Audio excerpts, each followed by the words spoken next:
Hello बच्चों, let's read the question. The question is, this question has two parts, that is A and B. In A part, they are asking, consider circuit, how much energy is absorbed by electron from the initial state of no current, ignore thermal motion, to the state of drift velocity. Basically हमको energy निकालनी है, कितनी energy absorb करेंगे electrons, और circuit आपको यहाँ पर दे रखा है. और second part में आपको क्या निकालना है, electrons give up energy at the rate of Ri square per second to the thermal energy. What time scale would one associate with energy in problem? तो मतलब फर्स्ट पार्ट में हमको एनर्जी निकालनी है और सेकंड पार्ट में हमको time निकालना है. और जो वैल्यूज हमारी यूज होंगी क्वेश्चन में वो हमको गिवन है.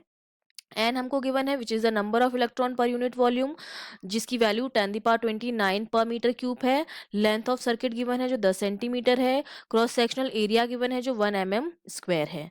तो सबसे पहले हम सॉल्व करेंगे पार्ट ए. पार्ट ए में हमको कैलकुलेट करनी है एनर्जी.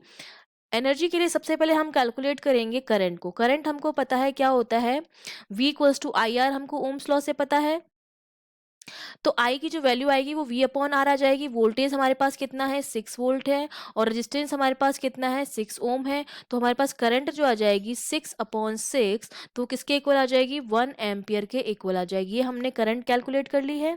करंट कैलकुलेट करने के बाद अब हमको क्या कैलकुलेट करना है, करंट हमने निकाल ली है.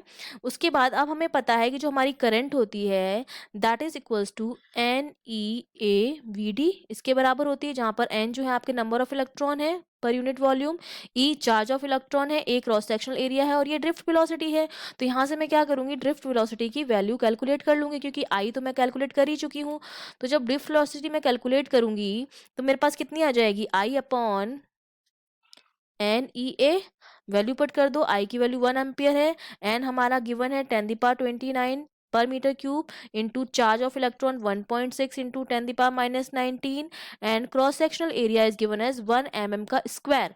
दैट मीन्स इसको जब मीटर में चेंज करेंगे 10⁻³ मीटर और उसका स्क्वायर हो जाएगा. इसको जब सॉल्व करेंगे तो VD की जो वैल्यू आती है that is equals to 10⁻⁴ upon 1.6 metre पर सेकेंड. ये मैंने निकाल दी है VD की वैल्यू.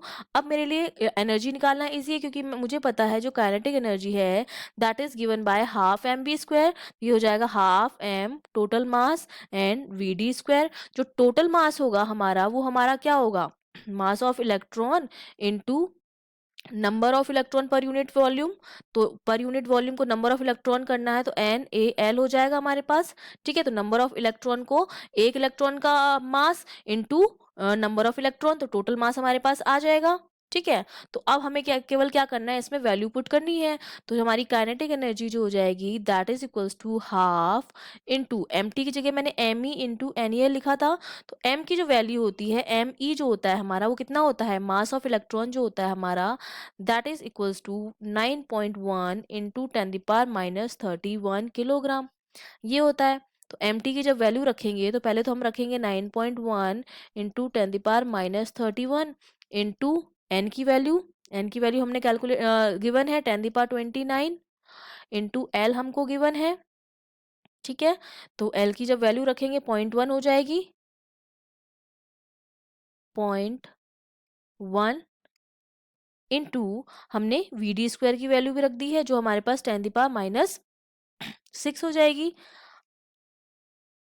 नहीं, ये तो मैंने इसकी वैल्यू पुट कर दी है. सेंटीमीटर स्क्वायर में जो वैल्यू दे रखी थी उसकी यहाँ पर वैल्यू पुट कर दी है. सारी वैल्यू पुट करने के बाद और VD की वैल्यू अभी हमको रखनी है. VD हमने कितना कैलकुलेट किया था, 10⁻⁴ अपॉन 1.6 का स्क्वायर. ये हमने सबकी वैल्यू पुट कर दी है. हाफ MT VD स्क्वायर था, MT की जगह ME इंटू NaL लिख लिया और सबकी वैल्यूज हमने क्या कर दी, यहाँ पर पुट कर दी हैं. अब इसको केवल मैथामेटिकली सॉल्व करना है और मैथामेटिकली सॉल्व करने के बाद जो भी वैल्यू आएगी के की, वही हमारी क्या हो जाएगी, एनर्जी ऑब्जर्व वाली हो जाएगी एनर्जी. ठीक है, तो कैलकुलेट करने के बाद ये जो वैल्यू आएगी हमारे पास, ये वैल्यू हमारे पास आती है kinetic energy that is equals to 1.77 into 10⁻⁻17 joule. ये हमारे पास आ गया फर्स्ट पार्ट का आंसर. ठीक है, हमने फर्स्ट पार्ट क्या कर दिया है, कैलकुलेट कर दिया है. अब हमको कैलकुलेट करना है सेकंड पार्ट. सेकंड पार्ट में हमको क्या निकालना है, सेकंड पार्ट में हमको कुछ नहीं निकालना है, केवल टाइम निकालना है. और हमको पावर जो है that is given as P equals to I square R. ठीक है, आई की वैल्यू हम कैलकुलेट कर चुके थे, जो हमने कितना निकाला था, 1 एम्पियर निकाला था, 1 का स्क्वायर 1 ही रहेगा, और जो आर है दैट इज 6 ओम। तो 6 इक्वल्स टू ये क्या हो जाएगा, 6 जूल पर सेकेंड। ठीक है, ये हमने निकाल दिया। तो टाइम जो होता है हमारा that is equals to kinetic energy upon power.